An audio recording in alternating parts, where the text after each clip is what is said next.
در خدمت یکی دیگه از هموطنان عزیزمون هستیم. بزرگوار، شما یکی از جوانان نسل قدیم هستین و با جوانان امروزی تفاوتتون از زمین تا آسمونه. خواستم ببینم با توجه به اتفاقات اخیر و جنگ اخیر، اگر یک روز این جنگ به جنگ زمینی کشیده بشه، شما حاضر هستین اسلحه به دست بگیرید و برید از خاک و جان و ناموس این مملکت دفاع کنید؟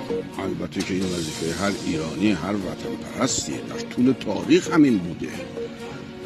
ما این وظیفه ملی ماست.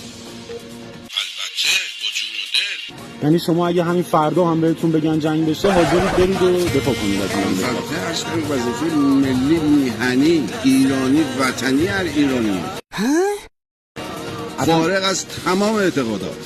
دقیقاً. اصلا تو خون ایرانی هست که بخوام. در طول تاریخ شما نگاه کنید همین بوده. اولین بار نیست، در هر زمانی میتونه اتفاق بیفته. ایران که عوض نمیشه، وطن. سلام علیکم. عرض ادب. قربان شما. نام و نام خانوادگیتون میفرمایید؟ حسن قربانی.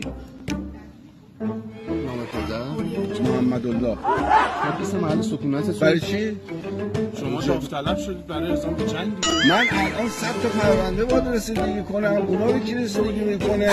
مگه سرباز کم بردن؟ جوانان مردن که دنبال پیرمرد افتادید. من راهم به زور میرم برم کنم. داوطلبانه است. بزرگوار.